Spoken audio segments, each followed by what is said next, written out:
विशुद्धं परं सच्चिदानन्दरूपं गुणाधारमाधारहीनं वरेण्यं महान्तं विभान्तं गुहान्तं गुणान्तं सुखान्तं स्वयं धाम रामं प्रपद्ये। शिवं नित्यमेकं विभुं तारकाख्यं सुखाकारमाकारशून्यं सुमान्यं महेशं कलेशं सुरेशं परेशं नरेशं निरीशं महिषं प्रपद्ये। यदा वर्णयत्कर्णमूलेऽन्तकाले शिवो राम रामेति रामेति काश्याम् तदेकं परं तारकब्रह्मरूपं भजेऽहं भजेऽहं भजेऽहं भजेऽहम्।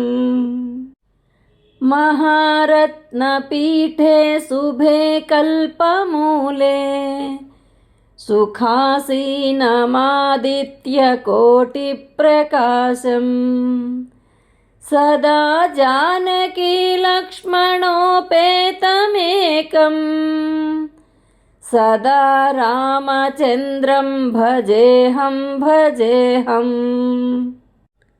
क्वणद्रत्नमञ्जीरपादारविन्दं लसन्मेखलाचारुपीताम्बराढ्यं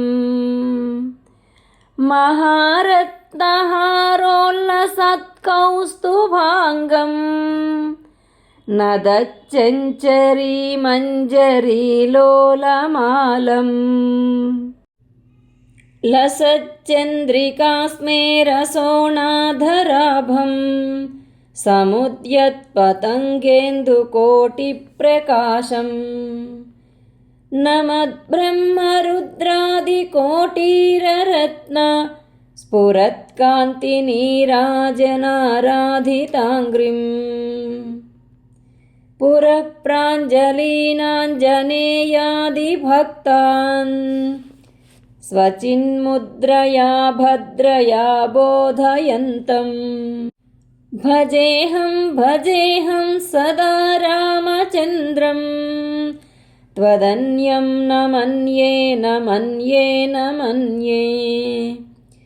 यदा मत्समीपं कृतान्तः समेत्य प्रचण्डप्रकोपैर्भटैर्भीषयेन्माम् तदाविष्करोषि त्वदीयं स्वरूपं सदा पत्प्रणाशं सकोदण्डबाणम् निजे मानसे मन्दिरे सन्निधेहि प्रसीद प्रसीद प्रभो रामचन्द्र।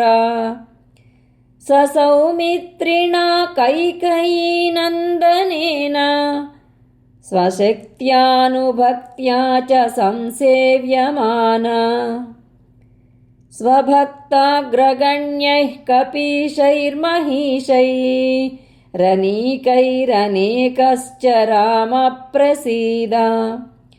नमस्ते नमोऽस्त्वीश राम प्रसीद प्रसाधि प्रसाधि प्रकाशं प्रभो माम्। त्वमेवासि दैवं परं मे यदेकं सुचैतन्यमेतत्त्वदन्यं न मन्ये।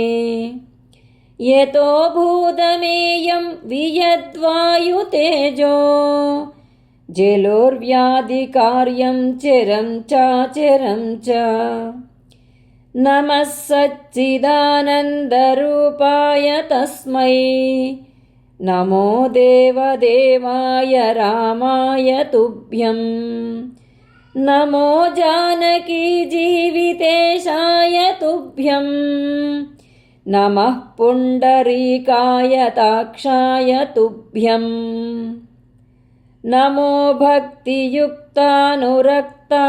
तुभ्यं नमः पुण्यपुञ्जैकलभ्याय तुभ्यं नमो वेदवेद्याय चाद्याय पुंसे नमः सुन्दरायेन्दिरावल्लभाय नमो विश्वकर्त्रे नमो विश्वहर्त्रे नमो विश्वभोक्त्रे नमो विश्वमात्रे नमो विश्वनेत्रे नमो विश्वजेत्रे नमो विश्वपित्रे नमो विश्वमात्रे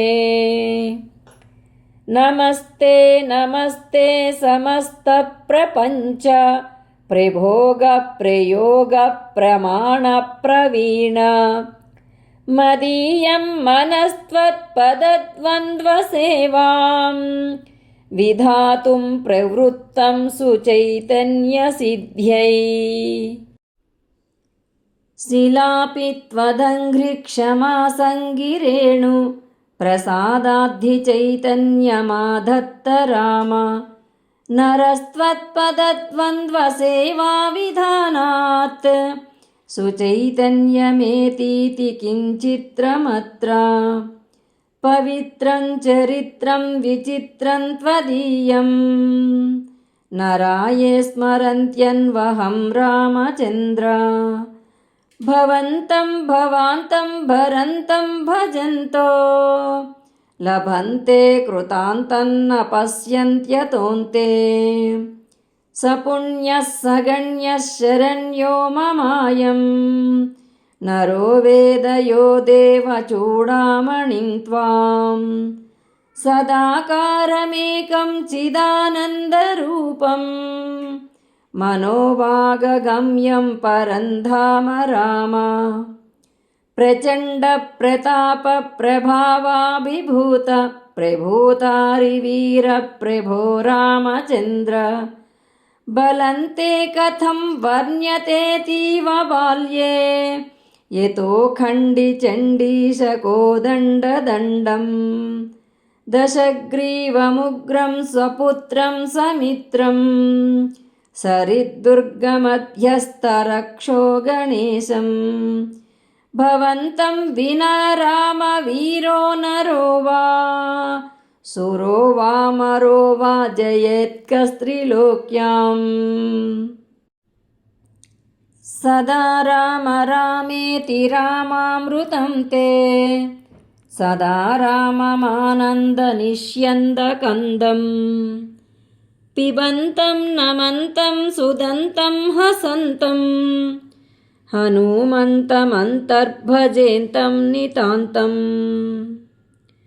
सदा राम रामेति रामामृतं ते सदा राममानन्दनिष्यन्दकन्दं पिबन्वन्वहं नन्वहं नैव मृत्योर्बिभेमि प्रसादादसादात्तवैव असीता समेतैरकोदण्डभूषैरसौमित्रिवन्द्यैरचण्डप्रतापैः